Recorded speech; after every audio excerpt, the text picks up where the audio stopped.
सच अगर सुनना चाहते तो सच ये है कि खुलेआम गुंडा राज चल रहा है और उस गुंडा राज में अगर कोई गरीब दलित पिछड़ों की आवाज बन के उनकी मदद करने के लिए आगे बढ़ रहा है तो उसके साथ भी गुंडों जैसा सलूक सरकार के इशारे पे पुलिस और प्रशासन कर रहा है।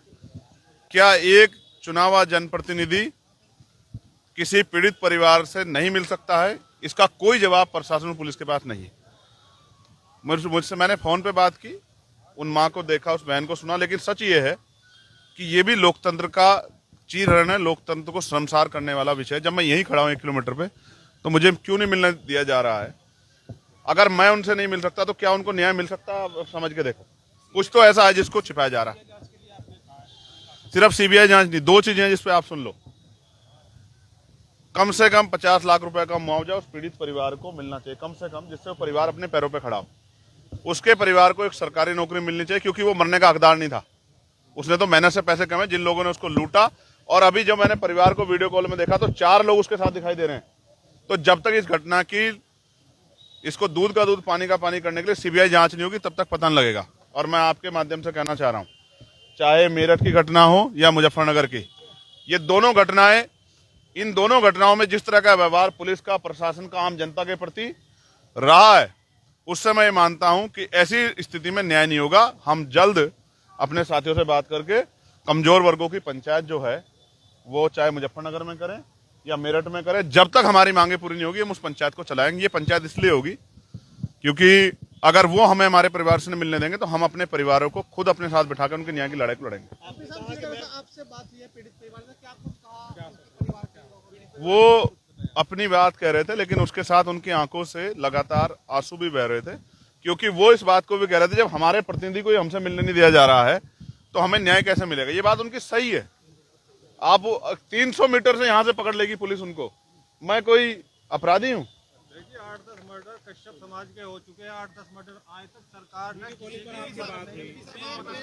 क्या वीडियो कॉल पे बात करना, क्या वो किसी दूसरे देश में जो वीडियो कॉल बात करवानी पड़ रही है? ये सरासर जो है लोकतंत्र की हत्या है और ये सरासर किसी चीज को किसी छिपाने का, उसको किसी दूसरी तरफ मोड़ने का प्रयास है। उनको पता है मैं जाऊंगा तो क्या होगा, जब मैं अपनी बहन का हाथ पकड़ूंगा तो उनको संबल प्रदान होगा, उनको हिम्मत प्रदान होगी। और वो जो बात फोन पे नहीं बता पाती क्योंकि पुलिस के अधिकारी कर, शायद वो मुझसे बता पाती। देखिए मैं ये कह रहा हूँ, आप मुझे मेरठ जाने से रोक रहे हैं, आप मुझे सोनू कश्यप के परिवार से मिलने से रोक रहे हैं जो मेरा ही परिवार है। जब आप मुझे कहीं जाने नहीं दे रहे हैं और मैं लोगों की आवाज उठा रहा हूँ तो आप एक रास्ता है कि आप इस आवाज को परमानेंट के लिए बंद कर दो। इसलिए मैंने कहा कि सरकार को चाहिए कि वो मुझे गोली मार के मेरी हत्या कर दे। जब मैं ही नहीं रहूंगा, मैं जब तक रहूंगा मैं तो लड़ता रहूंगा।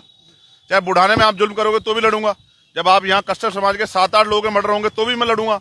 जब यहाँ कपसाड़ जैसी घटना होगी, जब हमारी माँ को मारा जाएगा तो भी मैं लड़ूंगा। तो एक ही तरीका है ना, अगर आप न्याय नहीं देना चाहते तो मेरी हत्या कर दो। आसान ये है, मैं जब तक जिंदा रहूंगा मैं तो लड़ता रहूंगा।